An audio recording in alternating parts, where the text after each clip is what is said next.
بسم الله الرحمن الرحيم. الحمد لله والصلاة والسلام على سيدنا محمد وعلى آله وأصحابه أجمعين. الحمد لله والصلاة والسلام على سيدنا ومولانا محمد وعلى آله وأصحابه أجمعين. ما بعد، فأعوذ بالله من الشيطان الرجيم. بسم الله الرحمن الرحيم. ظهر الفساد في البر والبحر بما كسبت أيدي الناس ليذيقهم بعض الذي عملوا لعلهم يرجعون. وقال تعالى: وما أصابكم من مصيبة فبما كسبت أيديكم ويعفو عن كثير. صدق الله مولانا العظيم. اللهم صل على سيدنا ومولانا محمد وعلى آل سيدنا ومولانا محمد وبارك وسلم.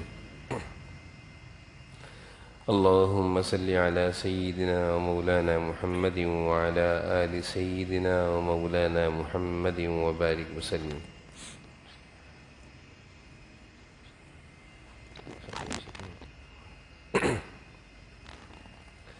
میرے قابل احترام بزرگوں اور عزیز بھائیوں،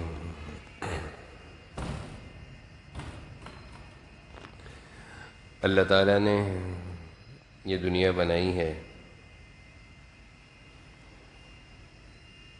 اور اس دنیا میں اللہ تعالیٰ نے بہت ساری مخلوق کو بسایا ہے.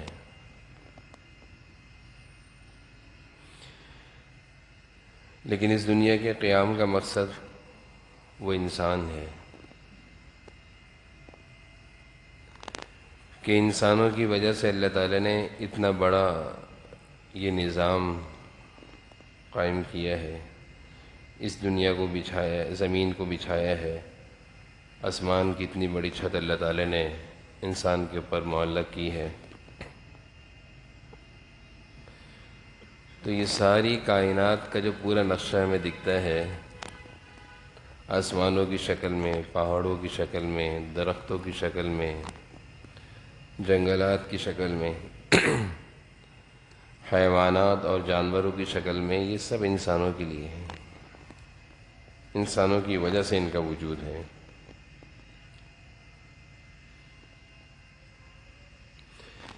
اللہ تعالیٰ کو نہ جانوروں سے کوئی سوال کرنا ہے، نہ ان پر کوئی ذمہ داری ڈالی ہے، نہ پہاڑوں سے کوئی حساب و کتاب لینا ہے، نہ ان پر کوئی ذمہ داری ڈالی ہے، نہ آسمان و زمین سے کوئی حساب و کتاب لینا ہے، نہ ان پر کوئی ذمہ داری ڈالی ہے. آسمان کو اللہ تعالیٰ نے کہا پانی برسانا ہے انسانوں کے لیے. زمین سے کہا درختوں کو اگانا ہے انسانوں کے لیے.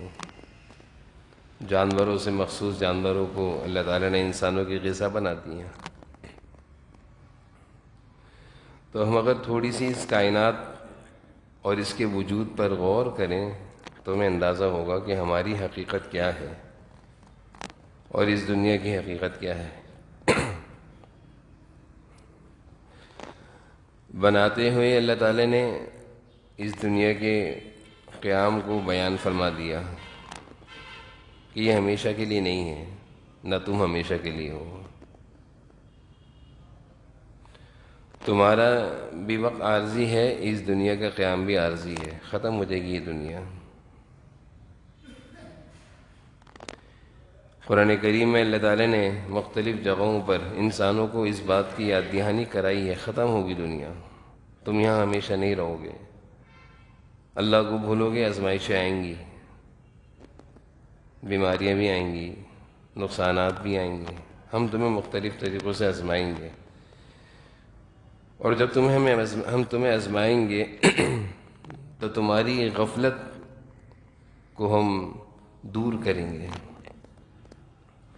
انسان ہے، جب دیکھتا ہے کہ عیش و آرام، مال، دولت، کاروبار، صحت سب اچھا ہے تو وہ کہتا ہے بس دنیا میں ہی رہنا ہے. فطرت ہے، فطرت.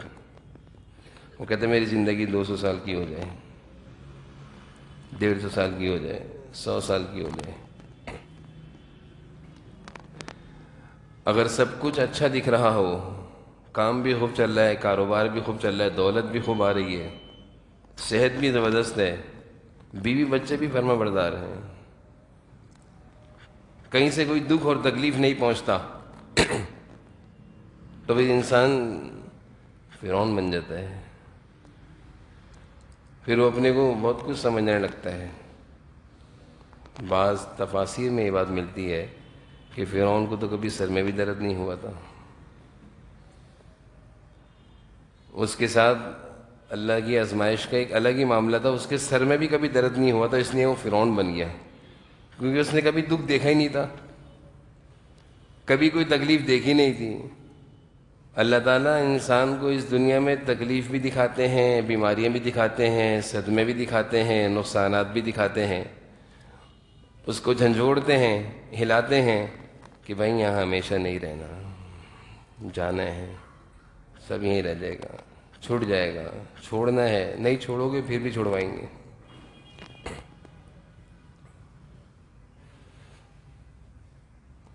تو کبھی کبھی کوئی انسان کی زندگی میں پریشانی ہو، تکلیف ہو، سے بیماری ہو، تو تھوڑا سا یہ بھی تصور کرنا چاہیے یہ دنیا ہے،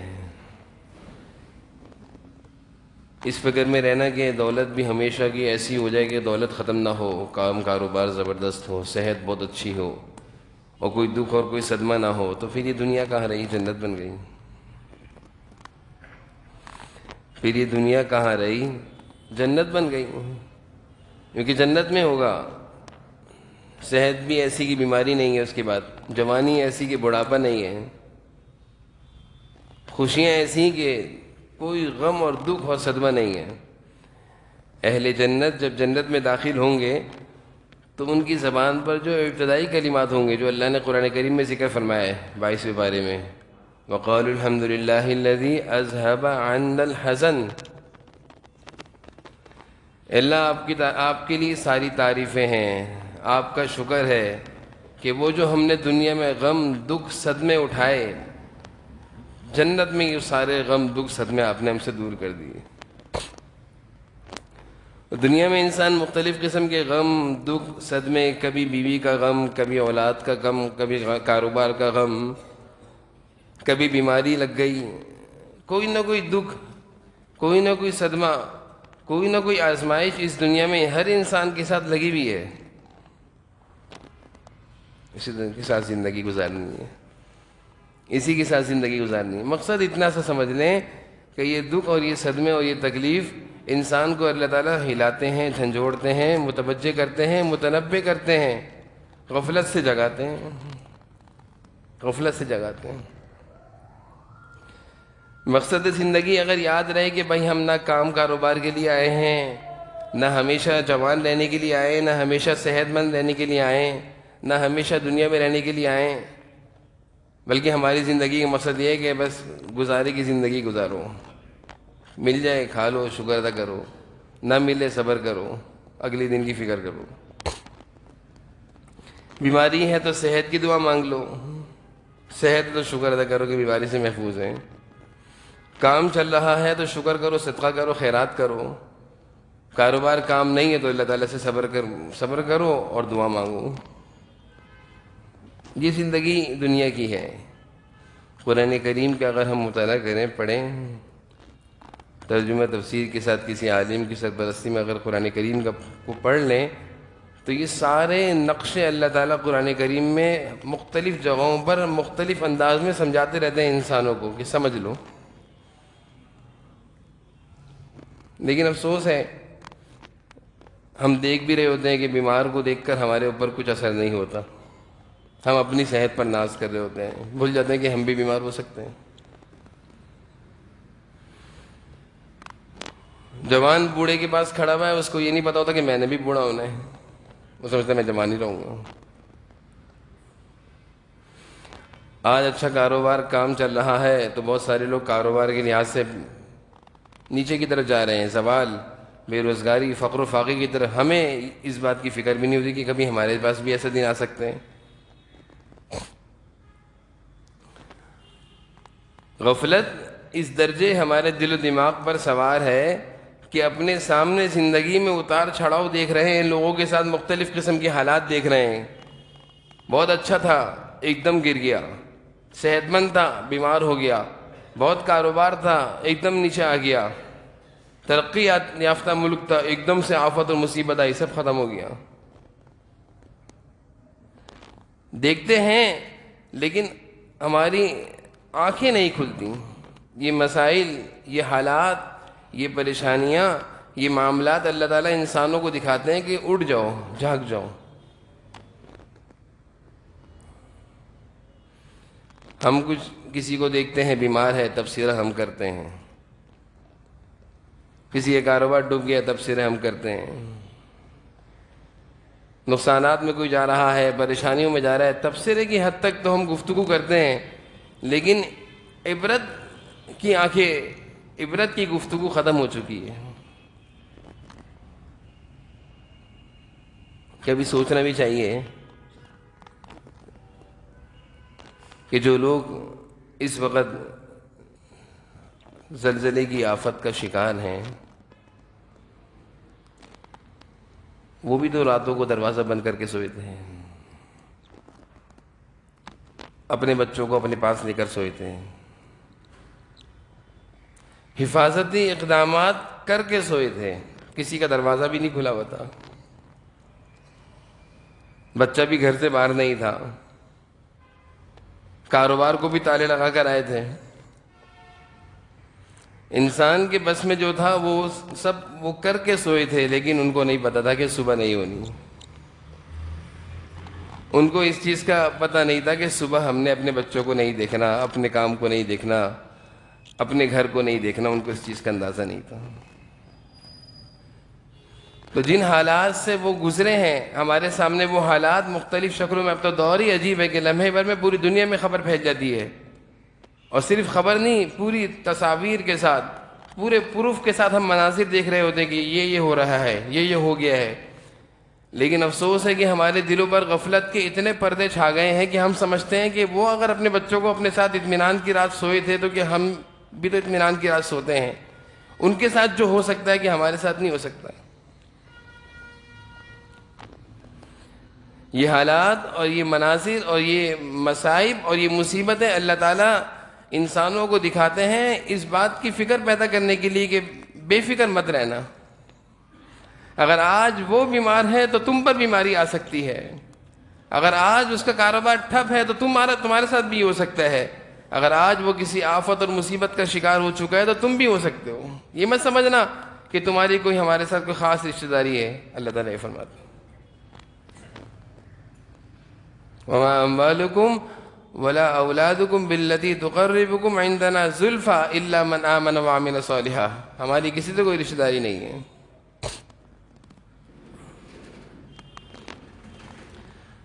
تو یہ مصائب اور یہ مشکلات اور یہ مصیبتیں اللہ تعالیٰ کی طرف سے آتی ہیں۔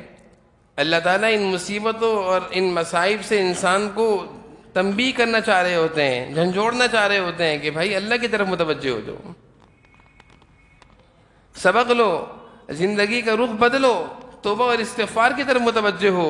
یہ مت سمجھنا کہ تم محفوظ رہ جاؤ گے، تم پر بھی تو آ سکتی ہیں۔ ڈرتے رہنا چاہیے،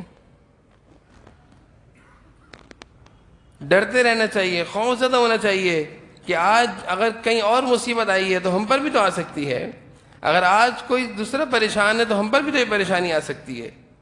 ڈرتے رہنے والا اللہ تعالیٰ سے استغفار کرتا ہے، معافیاں مانگتا ہے، اور ان حالات سے سبق یہی ہے کہ اپنی زندگی میں استغفار کو بڑھانا، دعاؤں کو بڑھانا، اللہ تعالیٰ کی طرف متوجہ ہو جانا، نمازوں کو بڑھا دینا، عبادتوں کا اہتمام، اپنی زندگی کا محاسبہ کہ میں کسی کے ساتھ زیادتی تو نہیں کر رہا، ظلم تو نہیں کر رہا، ناانصافی تو نہیں کر رہا، حلال و حرام کی تمیز، سود، رشوت، بددیانتی، خیانت، چوری، ان چیزوں سے میں محفوظ ہوں۔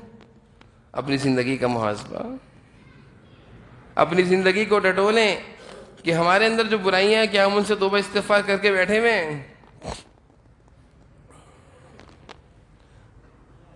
اگر ہم اپنی زندگی کا محاسبہ کرتے ہیں تو بہت زیادہ غفلت نظر آتی ہے، بہت زیادہ غفلت نظر آتی ہے۔ جناب نبی کریم صلی اللہ علیہ وسلم کے دور میں تو ایسا تھا، تیز ہوائیں بھی چلا کرتی تھیں تو آپ صلی اللہ علیہ وسلم اور صحابہ مسجدوں میں آ جایا کرتے تھے۔ پناہ کی جگہ وہ مسجد ہے، وہ نماز ہے، وہ عبادت ہے، وہ اللہ کا در ہے۔ اور ہمارا یہ حال ہے کہ اتنے سارے مسائل کہ آج ہر شخص کسی نہ کسی پریشانی کا سامنا کر رہا ہے، ہر شخص پریشان ہے، کوئی سکھ میں نہیں ہے۔ ایسا لگ رہا ہے دنیا بھی سمٹ رہی ہے اور دنیا سے سکھ بھی اٹھ رہا ہے، سکھ اٹھ رہا ہے۔ ہر شخص دکھی ہے، غم ہے، پریشانی ہے مختلف قسم کے۔ لیکن ان سارے دکھ اور پریشانیوں میں، تکالیف میں، مصائب میں کیا کرنا چاہیے تھا؟ مساجد آباد دکھنی چاہیے تھی، اللہ کے در پر آ کر سارے اللہ سے معافیاں مانگتے، لیکن غفلت ایسی کہ ایسا بھی نہیں ہو رہا۔ حضرت سعید نے مسیب رحمۃ اللہ علیہ کے بارے میں آتا ہے کہ 50 سال کی زندگی اپنی اس طرح گزاری ہے کہ عشاء کا وضو کرتے تھے عشاء کی نماز کے لیے، فجر کی نماز بھی اسی وضو سے پڑھتے تھے۔ عشاء کا وضو کیا عشاء کی نماز کے لیے، فجر کی نماز بھی اسی وضو سے پڑھی۔ یعنی وہ لوگ اپنی زندگی کے بارے میں اتنا خوف زدہ تھے اور اتنا فکر مند تھے اور اتنا ڈرے ہوئے تھے کہ وہ ایک لمحے کی بھی رات کی نیند نہیں کرتے تھے کہ کہیں ایسا نہ ہو کہ کوئی غفلت میں زندگی گزر جائے، کہیں ایسا نہ ہو کہ میں کسی آفت و مصیبت کا شکار ہو جاؤں، میں توبہ استغفار نہ کر سکوں۔ انہی کے بارے میں آتا ہے 40 سال کی زندگی اس طرح گزاری کہ مؤذن نے نمازوں کے لیے اذان بعد میں دی، یہ پہلے سے مسجد میں موجود ہوتے تھے۔ یہ فکر مند لوگ تھے۔ مؤذن اذان نماز سے تقریباً 15 سے 20 منٹ پہلے دیتا ہے، آدھا گھنٹے پہلے دیتا ہے۔ حضرت سعید بن مسیب کی زندگی میں 40 سال ایسی زندگی گزاری کہ اذان بعد میں یہ پہلے سے مسجد میں موجود تھے۔ یہ لوگ تھے جن کو اپنی زندگی کی، اپنی آخرت کی فکر تھی۔ یہ لوگ ڈرے اور سہمے رہا کرتے تھے، ان کو ہر وقت اس بات کی فکر ستا رہی ہوتی کہ اللہ ناراض نہ ہو جائے، کوئی لمحہ غفلت میں نہ گزر جائے، کوئی ایسا نہ ہو کہ میں توبہ استغفار نہ کر سکوں، عبادتوں سے خالی میری زندگی نہ گزر جائے۔ اپنی زندگی کو صحیح رخ پر چلاتے تھے۔ عبداللہ بن مبارک کے پڑوسی تھے، وہ کہتے رات کو میں دیکھتا ہوں اپنے گھر سے برابر کی چھت پر ایک ستون نما ایک چیز نظر آتی ہے، اور وہ چیز ایسی نظر آتی ہے کہ جس سے کسی نے لکڑی کو زمین میں گاڑ دیا۔ اب جب زمین میں لکڑی کو گاڑ دیا جائے تو لکڑی سیدھی رہتی ہے، ہلتی نہیں ہے۔ کہا کہ میرا پڑوسی عبداللہ بن مبارک تھا، کئی سالوں تک میں نے رات کو یہ منظر دیکھا کہ عبداللہ بن مبارک اپنے گھر کی چھت پر آتے تھے اور ایسے اللہ کے سامنے کھڑے رہتے تھے پوری رات کہ جیسے زمین پر لکڑی کو گاڑ دیا ہو، اور پوری رات اپنے گناہوں پر استغفار، رونا، اللہ سے معافی مانگنا منا رہے ہیں اللہ کو۔ ہم بھی ایسے توبہ استغفار کرتے ہیں، ہم لوگ بھی ایسے توبہ استغفار کرتے ہیں۔ ہم نے بھی کبھی اپنے اللہ کو اس طرح راضی کرنے کی کوشش کری؟ حالات تو ہیں، مصائب تو ہیں، لیکن مصائب سے بچاؤ تو اللہ کے پاس ہی ہے نا۔ مصائب سے بچاؤ تو اللہ کے پاس ہے، حالات سے نجات تو اللہ کے پاس ہے، اور کہیں کسی اور در پہ نہیں ہے۔ ہم یہ چاہیں کہ کسی اور کا سہارا لے لیں تو یہ سب چیزیں واضح ہو چکی ہیں کہ کئی انسان نہیں بچ سکتا، ایک ہی بچاؤ کا راستہ ہے، وہ اللہ کا در ہے۔ لیکن افسوس ہے، جانتے ہیں کہ باوجود بھی ہماری غفلت دور نہیں ہو رہی۔ وہی غفلت کی زندگی ہے، وہی نمازوں کا چھوڑنا، وہی دھوکہ، جھوٹ، خیانت، وہی حرام، بالکل غفلت کی زندگی میں ہم پڑے ہوئے ہیں۔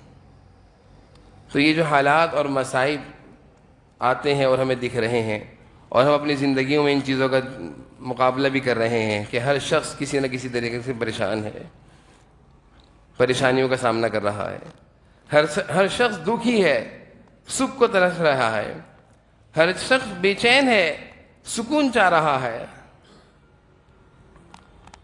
وَيَا كَاشِفَ الْمَكْرُوبِ یا الہ العالمین، اے غموں کے دور کرنے والے، اے غمزدوں کو راحت دینے والے، اے بے چینوں کو سکھ دینے والے۔ حضور صلی اللہ علیہ وسلم اللہ تعالیٰ کو اس طرح پکارتے تھے، اے مصیبت زدوں پر ترس کھانے والے،